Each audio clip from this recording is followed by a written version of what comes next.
Welcome to Covered in Pet Hair, a boozy web show for pet lovers on Pet Life Radio. I'm your host, Isabel Alvarez-Arata, and today I have the pleasure of having a drink and a chat with the person that raised the worst dog ever. I will tell you all about her and introduce you as soon as we come back from these messages from our sponsors. Welcome back to Covered in Pet Hair. I'm your host, Isabel Alvarez-Arata, and today I have the pleasure of having a drink and a chat with a pet parent, a professional dog trainer, an award winner, a dog person. She's a foodie and a wine snob who isn't too good to drink boxed wine. She's a coffee lover, a world traveler, born and raised in Ottawa, Canada. You're the first Canadian on my show, by the way. Oh my goodness. She's currently living in South Mills, North Carolina.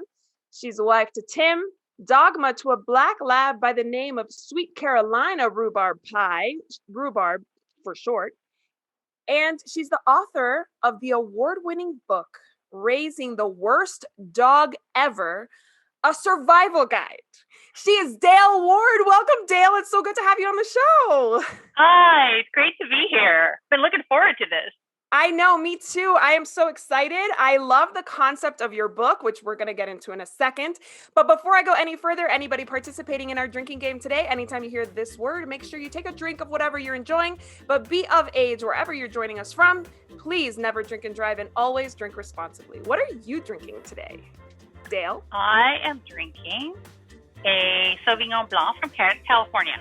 Very nice. I'm a huge fan of Sauvignon Blanc. Have you tried the Kirkland brand Sauvignon Blanc? Probably. From Costco?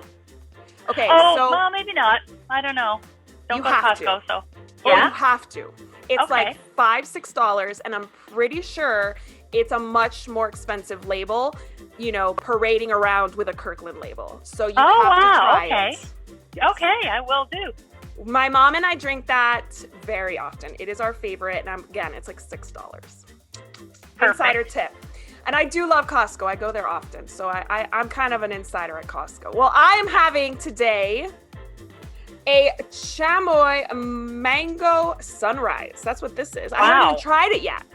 Wow. So I know. I bought chamois, which if you don't know what chamois is, it's like this sauce that they put in a lot of stuff in Mexico. They put it in drinks, desserts, cocktails, and I bought it recently. My friend down the street, she makes it, and I don't know what's in it, but I bought it, and I had it, so I was like, I'm gonna make a cocktail where I can put chamois on the rim of my cocktail. So this has vodka.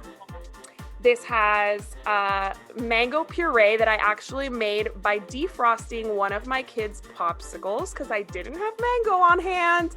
And it has agave nectar. It has fresh lime juice. And it's kind of like a vodka-based margarita. So cheers. Cheers. Thanks for being on the show. Thank you. My pleasure. It's such a pleasure to meet you finally after following you so long on social media. So that's really strong. Wow. Be good by the end of this. Yes, I love it. I'll really get into this show. So I always introduce this show with a game. And today I'm actually going to start it off easy for myself and put the pressure on you. Okay. This is called Wiley's Wrongs. And I'm going to give you 1 minute to tell me all the things that Wiley did that made her the worst dog ever. Are you ready? Sure. All right. You just spew them out. Whatever comes to mind, share it. Here we go.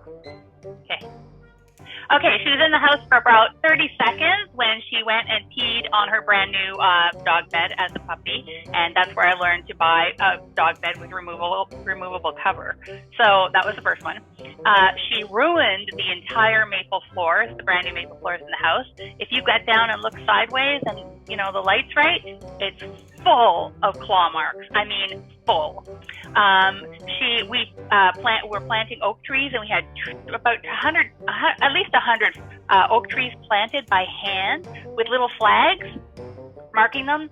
And she got the idea that she was just going to go and rip out all the flags. So she's pluck, pluck, pluck, pluck, pluck. So she's ripping out all our flags, all our work. What else did she do? She ruined the hike up to St. Peter's Dome, where we were going to have a picnic, and I she just went crazy on the leash, and I had to turn around and go back and let my friends go ahead of me. What else did she do? Oh my gosh!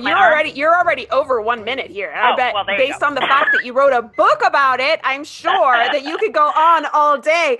So I really want to get into your book. I think it's such a great concept. But before I turn this over to you, I want to read what people are saying about your book. Okay. And this person seems to be pretty special to you. Her name, you may know her, our listeners, our viewers, they may know her. Her name is Victoria Stilwell. And she is an expert dog trainer, media personality. She now runs a dog training academy. I was kidding. If you don't know her, you probably need to know her. And she said this about your book. Raising the Worst Dog Ever, a survival guide, is an honest and wonderfully entertaining look at the complex relationship between a woman and her dog. Readers will not only gain a better understanding of their own dogs by reading this book, they will empathize with all the challenges as well as appreciate the pure joys of sharing their lives with these incredible animals. That's Victoria Stilwell. And so I want you to tell us kind of how is your book different? Because it is very different from what most people might expect when they pick up a book called Raising the Worst Dog Ever, a survival guide. Right.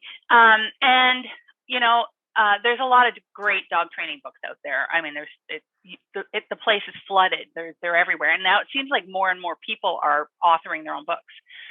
But I wanted to put together, and I had this idea going for a number of years, even before Wile E passed away. But the idea that I went through all this stuff with my dog before I was a dog trainer. I was just an ordinary person, got the brainy idea that I was going to get a lab puppy, and didn't know what I was doing. I don't think people realize just how rambunctious lab puppies can be. Oh, yes. And mine was field bred. So she was not a show dog. So she was like ready to go hunt birds. So I got this dog and I just didn't know what I was doing. So I sort of stumbled along and, ended up going to a dog training class and doggy daycare, just figuring things out as I went along. And, eventually ended up with what I like to say is the best worst dog ever, because she turned out so amazingly wonderful. But all of those trials and tribulations, now that I'm a professional dog trainer, I thought, wouldn't it be great to be able to tell the story of one of those episodes, one of her antics, and then right after that, put the training behind it. So the person gets to read this story in my memoir of me and my dog Wile E, about, for example, Wile E the kleptomaniac, which is my favorite chapter because I just love it. Just brings back such great images in my mind of her as a puppy. And so that's the dog stealing things, right? Taking things, running away, wreaking havoc. And almost all dogs do that. And almost all pet parents handle it incorrectly. They chase the dog. They try and rip things out of their mouth, just like I did. And so right after that chapter, which I hope is pretty funny, then I include the training on how to get your dog to bring things to you, how to get your dog to trade, teaching drops, that kind of thing. So it's a story and then training, a story, training, story, training. So people are finding it very, very relatable so that they don't feel alone in the raising of their own worst dog ever. And they see that there's hope, because there's the training and, in the end, you end up with a fantastic dog. So, yeah. I love the concept. I love the fact that I love short stories in general. So reading short stories is fun for somebody who doesn't have a lot of time, because you can read it, enjoy it, right, move on, and then go back to it when you have time. And then this is actually an educational short story, which to me is brilliant. I love that idea. Thank you. I really do. I think you nailed it. So I heard, or I read, that you didn't let your husband read the book until it was about 99% completed. Why is that? It was a really, really tough book to write in certain places. The training chapters that's no problem. It's training stuff. It's, there's no emotion for me there. But the memoir part it's just chock full of emotion for me. And I hope I'm able to translate some of that to the reader. I think I have, because almost everybody tells me that they cried at the book. So I was like, oh yeah, you cried, yay! It was just a really tough book to write, and I went back and forth on what to put in, what not to put in, and I had to feel comfortable by myself without having somebody else influence what I was going to include or leave out. I didn't show it to anybody. So I just sat all by myself in here, and I just wrote until I had basically the finished product. So, and then I showed it to him, and he came in and he was crying and he loved it. Oh, so. I love that. So how long after I'm assuming she was no longer around when you wrote that book, based on the fact that it was a memoir. How long after her passing did you write the book? Yeah, 5 years. And I had been thinking about it for probably about 2 years before she passed away. So it's a long process. Mm-hmm, absolutely. And how long did it take you to write the actual book? 5 years. So you were working on it for a long time. I did. I started by working on the, probably for about a year after she died. I didn't do anything. We had to take her in. I won't spoil the book, but the vet had to put her to sleep. So I'm going to try not to cry during my talk to you. All this time later, it's still just so emotional. You would not be the first to cry, and you certainly won't be the last to cry. Yes, I cry exactly. with you too, so don't worry about it. And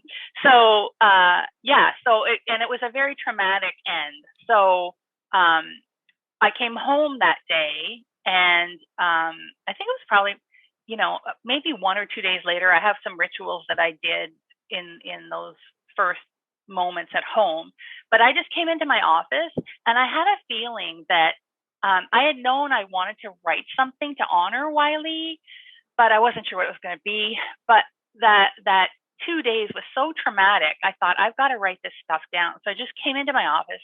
I just got some pieces of paper and I just hand wrote just everything that happened in the last 3 days, basically. So and no style, no nothing. It's just document the events of what happened in the order they happened. And because I knew that if I didn't, number one, I'd forget the details, because we all do. And when it's something painful like that, we definitely try to forget the details. That's a coping mechanism, we all know.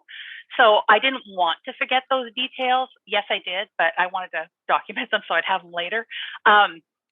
So I wrote probably about 30 pages of stuff, and I just put it in a drawer and I just put it away and I didn't touch it.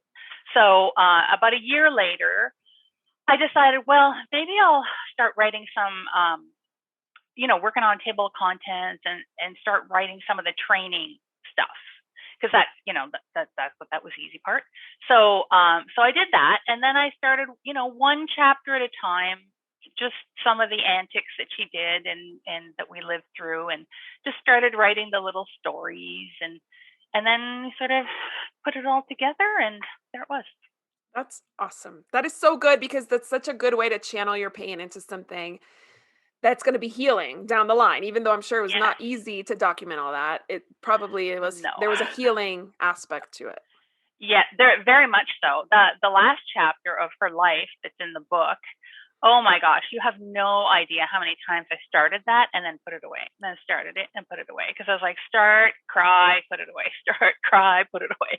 Like, oh gosh, that was, because it was like reliving it every single time. Mm-hmm. And then you'd have to reread it, right? So to edit, and then you have to change things. It's like, oh gosh, this was just really a tough thing to do. But it got done, so.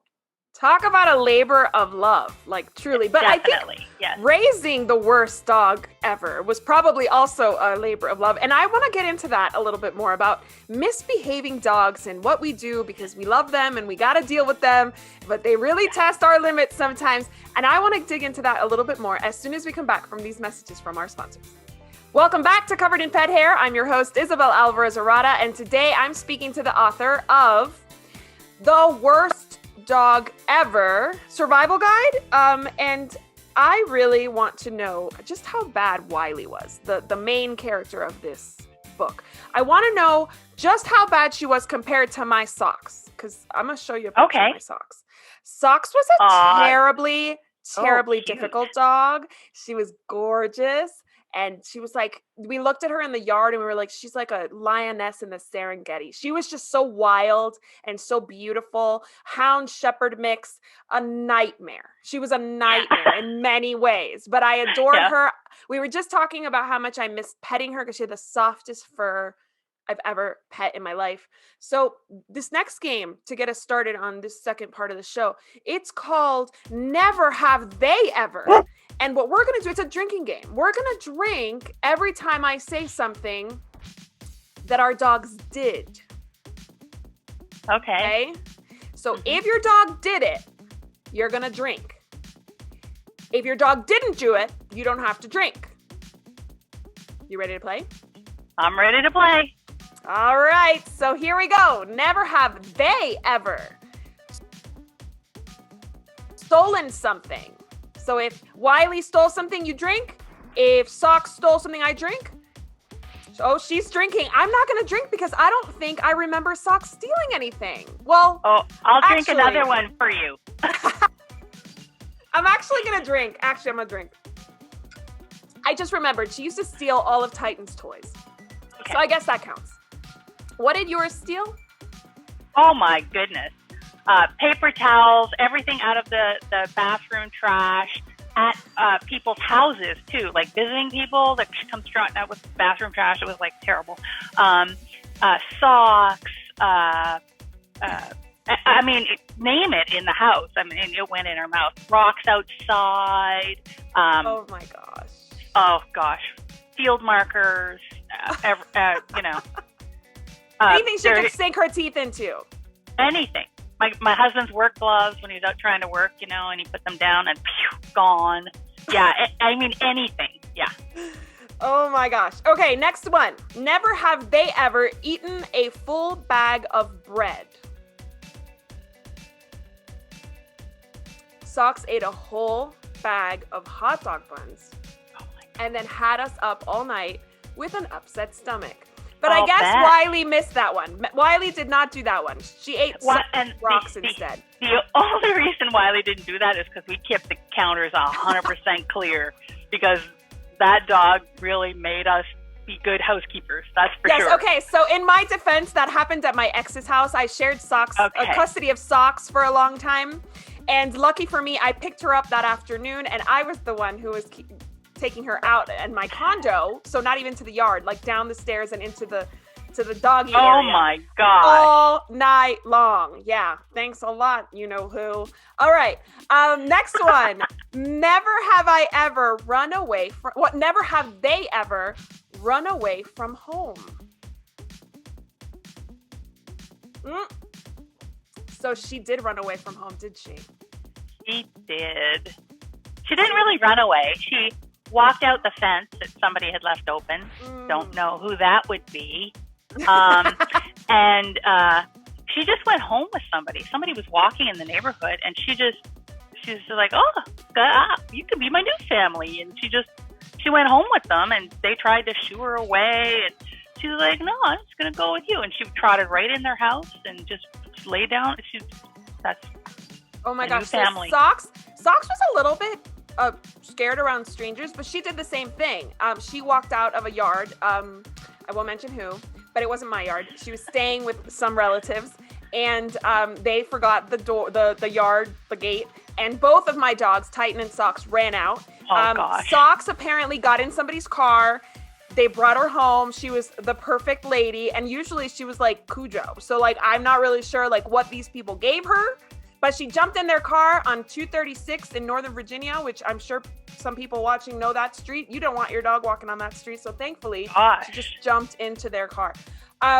So I guess we should also, we should drink to they did not have stranger danger. No, they didn't. All right, next one. Never have they ever sniffed a guest in their nether regions. Oh gosh. We need a club. We need a support group. Yeah. That is so embarrassing. But Socks wouldn't stop. Oh.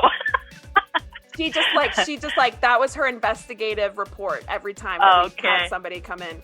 So I'm sure you could teach me how to make sure that doesn't happen with future dogs, huh? Well, sort of. It's a natural thing for them to do. You know, they want to know who it is, and that's the way they figure things out. But we can redirect after maybe a little quick sniff, and then we're done. So Socks was not a quick sniff. Sometimes there was like a displacement of parts and everything. So, oh my gosh. Going in for a really good sniff. This was ages ago. This is when she was a puppy. So like people who met her when she was like over 8 are probably going to be like, what? But when she was a puppy, we had a little barbecue. This was when I was with my ex, and a friend came over in a mini skirt and she had to go change. Like I had to lend her a pair of pants. So yeah, it was really embarrassing. So yeah. And she did this with everybody. This is not anything against the friend. This is just Socks really wanted to investigate what was right.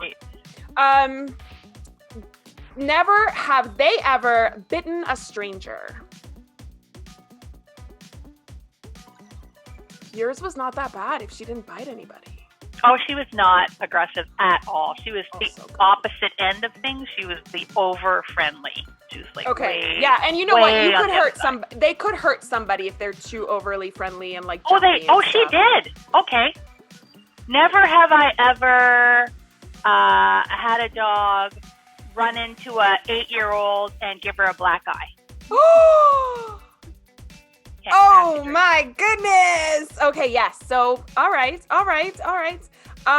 Never did they ever, or have they ever, ruined a hike? Oh, God. So why don't you tell me about that hike? Tell me about the hike that you alluded to in game number 1. So you were excited about this hike, it sounds like.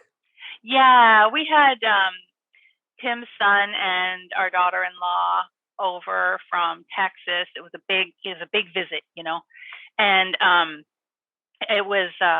it's beautiful up in northern Wisconsin, and there's a hike up to St. Peter's Dome, which is like, it takes you way, way up, and you can see everything from up there. It's just spectacular.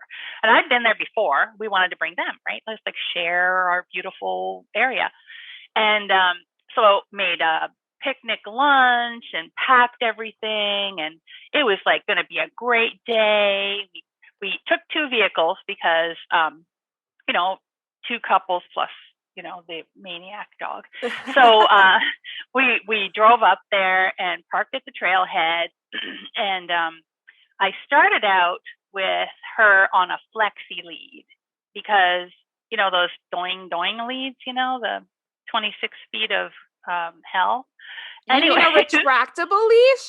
Yeah, that's why I started, because I thought, it would be nice to give her some freedom, right? Everybody thinks that. Isn't that what everybody thinks about retractable leashes? Yes, it is. It's just such a bad idea. Don't do it. Just don't do it.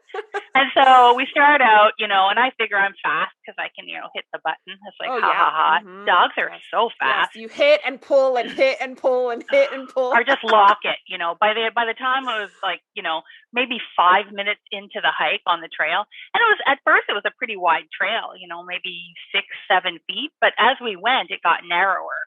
And so we were kind of in single file, and I had Wile E ahead because, of course, I'm in the lead pulling mom along. And it was hot, but, her antics made me like so hot. It was like sweaty. There was like mosquitoes on, flies, because, I'm like a sweating mess now. And and she's pulling me, and I'm pulling her back, and then she's darting off to the side, and she's going around bushes. And so I'm in the bushes trying to undo the leash thing. And it was just crazy. And, my arms were sore. It was just misery, absolute misery. And, Tim would say, oh, why don't you let me take her? And I'm like, oh, gosh, that'll be doubly bad, So I said, no, I think I'll take her. So I said, never mind. And I'm getting in a worse mood, right? Because it's like now it's like getting on my nerves. And so I'm walking. I had it. I said, turned around. I said to Tim, give me the keys.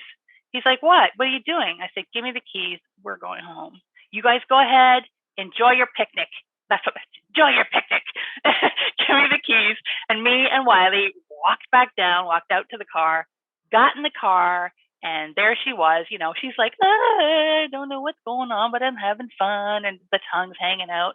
And I'm in the car, and I'm so frustrated. One of many, many times she made me cry in frustration. So I'm like crying in the car. I said, you ruined everything. I can't even have a nice hike with my family. And then all of a sudden she starts licking my face, So I was like, then she made me laugh. I looked over and she was like, so I started to laugh.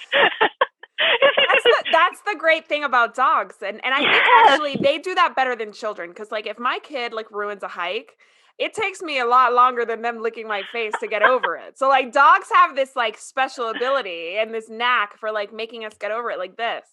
Yes. She was like a master at that for sure. And when you have a dog like this, and I'm sure you felt it too, you kind of live on the edge of love, hate, right? You love them an absolute incredible amount, and then they do something you hate. And it's like, oh, how can I love you so much and feel so badly about you?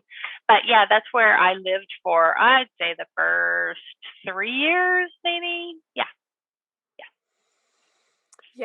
Yes. That's exactly what happened with Socks. Actually, Socks was just, when she passed away, it was there was a tiny bit of relief because I actually couldn't trust her on my kids. Oh yes, then yeah, that's a whole other. There was so many layers of like not being able to trust her with so many things, and I mean, I could do a whole show on that separately, but a lot of it was my fault. But that's actually brings me to my next question to you: why do dogs misbehave? Like, why are there dogs that are just like? Are they just like children? Some are more spirited than others. What is it that causes these like worst dog evers to act this way? Well, it's a spectrum, just like with people. Well, some people are shy and scared. Some people are outgoing and social, and the dogs are the same. They're, you get this whole sort of spectrum of behavior, and that's right from the beginning. So that genetic piece plays a huge role in the dog you end up getting. It's not everything, but it's there. You can't deny it. For a while, I would say about 10 years ago, we heard a lot of, it's all in how they're raised. That saying. Mm-hmm. Well, we know it's not all in how they're raised. That's part of it, but there's a genetic component too. So, what usually happens with the type of dog I describe in my book is it's a large dog. It grows fast.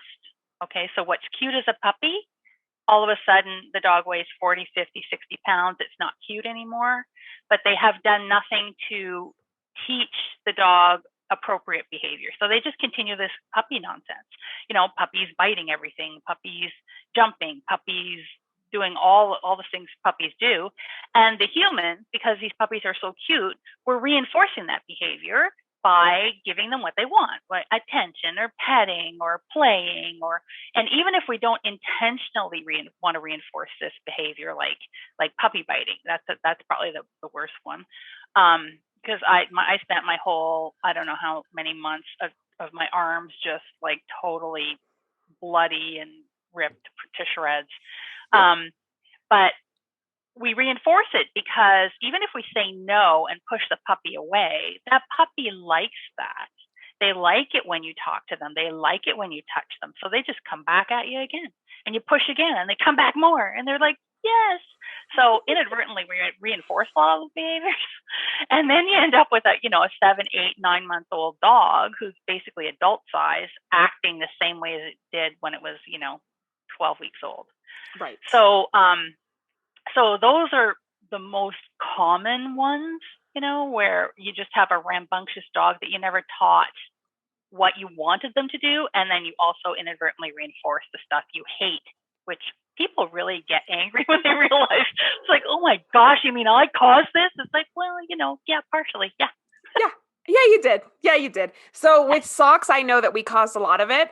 So we also used like some really aversives with her when she was 6 months old and made her aggression happen. She wasn't aggressive before we started doing that, but she developed some aggression and some fear of strangers, and she was going back and forth, being shared with custody, which we thought was the best thing for her, but in many ways it wasn't because she was a very sensitive dog and needed stability. So when I look back now that I know, obviously this was in 2008 when I got her, 2008 when I got her. It's 2021 now. I've learned a lot in this industry. Yeah.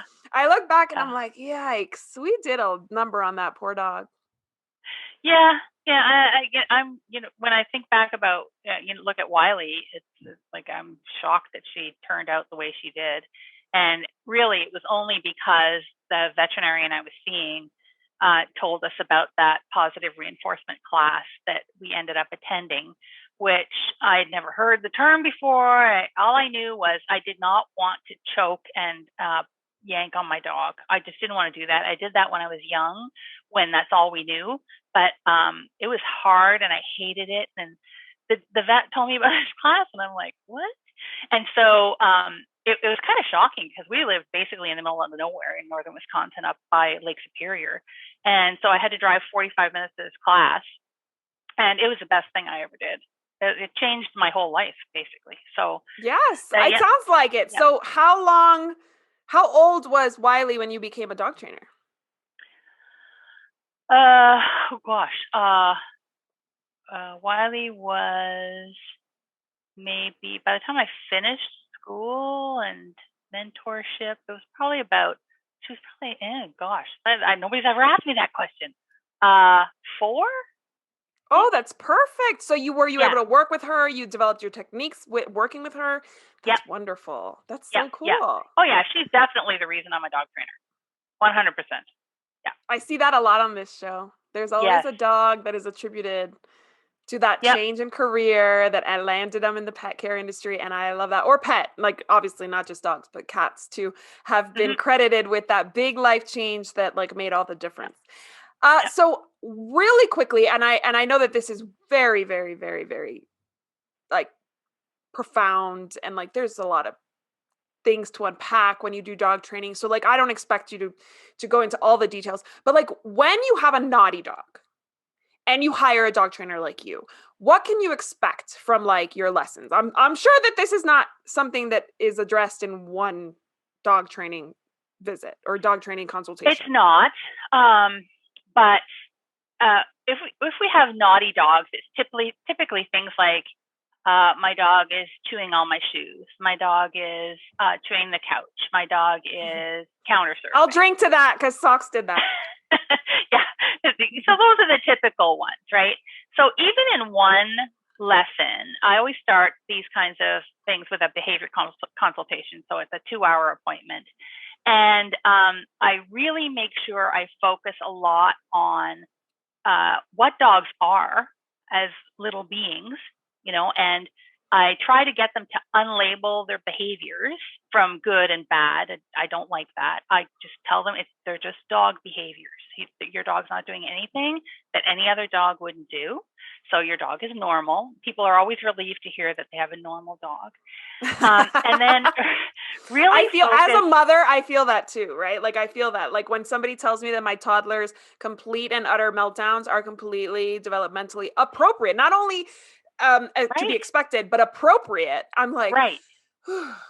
It's like, yeah, I'm not doing anything wrong. Oh my goodness. Yeah. Right. So focus on that. And then I also focus on how dogs learn, right? So what's going on, when things are reinforced, they're going to be repeated. So give them, and I like to pull in human examples to that. And then I also talk about management strategies, to protect the house. We lived in management way too late with Socks, but now with our 3 older dogs and our 2 young children, we live in the management world. Yes. Right. And if you talk to dog trainers and we get new dogs or puppies, we manage all the time. Like raising a puppy is like 90% management. People think it's like training. It's like, no. It's manage the environment, manage this. You teach a few things here and there, but that's not the important part to get you through things. And so if I give them the tools of management tools, how dogs learn, their role in the dog's behavior, how dogs respond to your body gestures, not your words. So if you say no 5,000 times, the dog doesn't care because it doesn't speak English. Right. So yeah, so all of that, I try and get in that first 2 hours to try and get them to understand what their dog is doing. It's not bad, you know. So then even if I just do that and they never call me again for whatever reason, whether it's money, scheduling, whatever reason, I feel better because I know that they understand their dog better. Yes. Yes. And then, you know, if they want to continue, which most people do, because they're like, oh, this is like magic, because you just leave them for 1 week and they're starting to incorporate some of the strategies, and they're like, this is like great because it's working, right? It works pretty well instantaneously. And then we just start with some basics. We start on relationship building and that kind of stuff, you know, teaching your dog to settle and calm.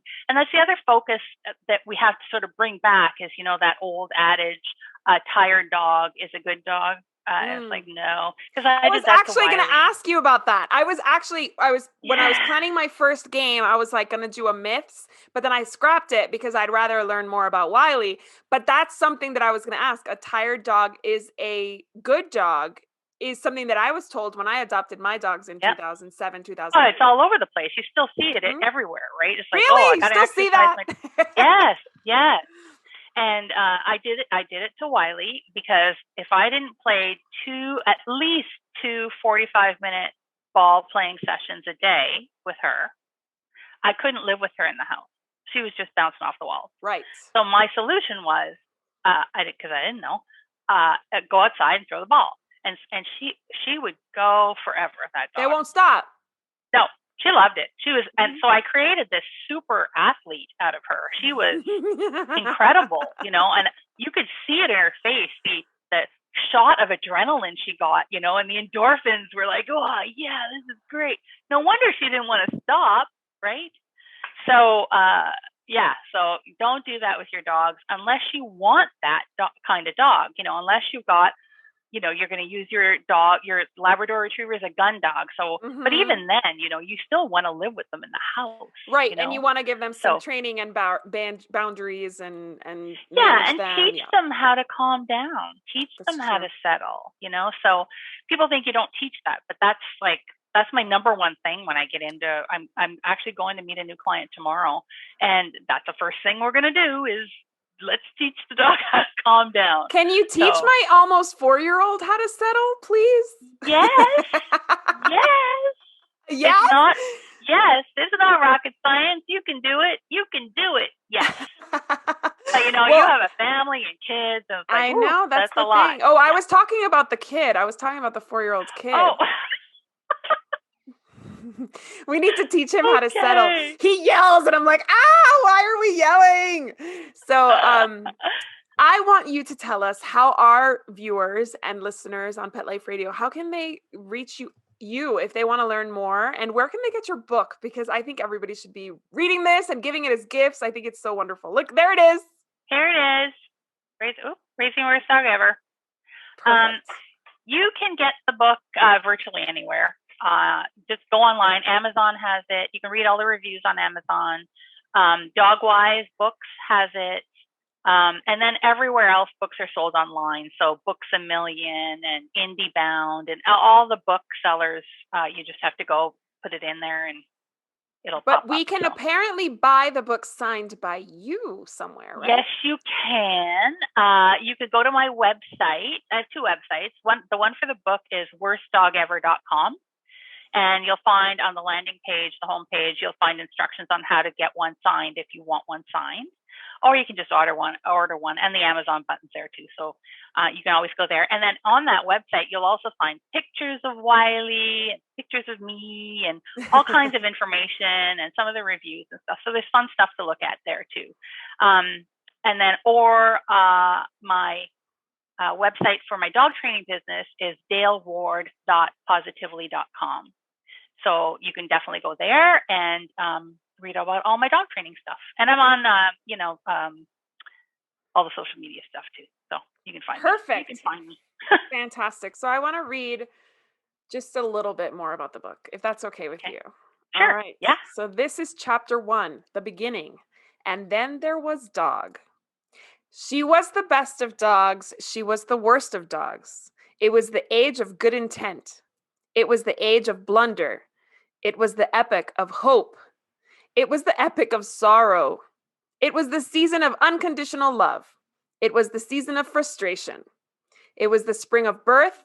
It was the winter of dejection. We had everything to conquer. We had nothing to lose. She was wise. She was silly. She was devoted. She loved all humans. She was my light. She pushed away my despair. How beautiful is that? You're like bringing me to tears. Thank you. So good. beautiful. It's, so beautiful. I picked the format of the first part of A Tale of Two Cities, and I took that and I sort of reworked it into me and my dog. Beautiful. So, yeah. And I know that there's not going to be a dry eye from literally from chapter 1, ladies and gentlemen. Like, come on. From chapter 1, we're already in tears. So I just want to propose a toast to you for bringing me to tears and for sharing this awesome love story with everybody, with the world. Oh, great. It just makes me feel so good to do this, because that was my goal with the book, is to get Wile E out there and honor her memory. So you certainly did, and I cannot wait to get my signed copy. So here is to you, and for this wonderful book, and for all the good you do for the dogs that you train, because I'm sure there are many other bad dogs out there that need your help. there's never a shortage, never a shortage. Never a shortage of bad dogs. And here is to my executive producer, maybe he's a bad dog too, I don't know, Mark Winter. Here's to you for making this show possible. And to all of our viewers on YouTube and all of our listeners on Pet Life Radio, thank you for joining us and spending your time with us. Here's to a life covered in pet hair, because there's no better way to live. Cheers. This is a good drink, but I'm feeling it.